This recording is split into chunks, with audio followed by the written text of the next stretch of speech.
I'm from here, and you know, I know a lot of people are staying, and if I can help out in any way after, before, I've actually was helping out people board up their houses. I went to the high school where I work at. You know, they're letting people in there. Just, you know, it's just an emergency shelter, so there really isn't any supplies. So after the storm is over, whatever I have left, I can take it over there. There's kids over there. There's elderly.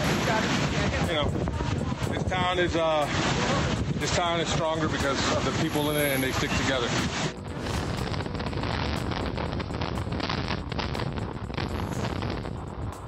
You hear that, right? That's what all those people that were lagging back and not evacuating from the Keys, that's what you're hearing already. Key West, in the most recent report, wind gusts to 67 miles per hour already, and the storm is still centered basically just off the North Cuba coast at this point.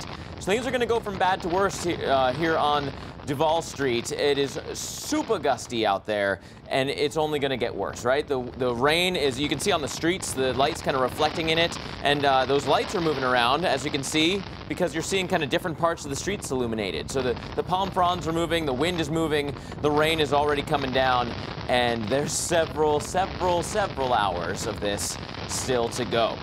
Let's go through what we know right now, where we are with the storm already. We're following just unbelievable images here on the Doppler radar system. Let's take a look at this, right? Because you've got this just perfectly symmetrical eye wall moving through, maybe a secondary eye wall and then an inner eye wall. We'll see if we're going through another one of those cycles, but here's the deal. The trend is now just pulling away from the coastline. Part of that is a factor of the coastline bending more towards the, due west instead of following the path of the storm as it was in the past. So nothing's in the way now. That is the bottom line. As this storm continues to move further north, we're looking for conditions to continue to go downhill. Marathon gusting to 60, Miami gusting to near 40, West Palm Beach already gusting to near 40, courtesy of this band, which is also all the way across the state in towards Naples and Fort Myers.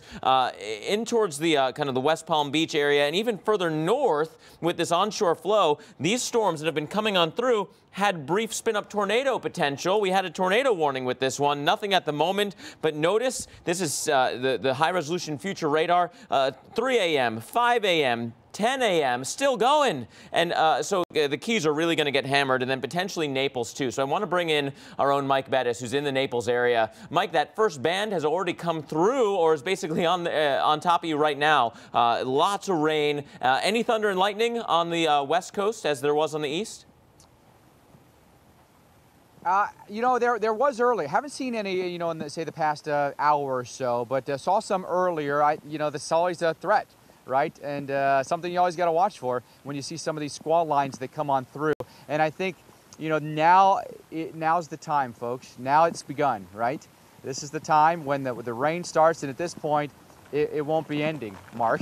And accompanying each successive band of rain will be higher and higher winds until eventually we get toward either the eye or the eye wall, which we think could come either right over top of Naples, Mark, or very, very close to us, which means very, very high winds. This is something that kind of the scientists in the past would kind of extrapolate and use as like worst case scenarios. A storm that kind of hugs the southwest coast and pushes that water up. Yeah. You've got to be concerned about the surge there.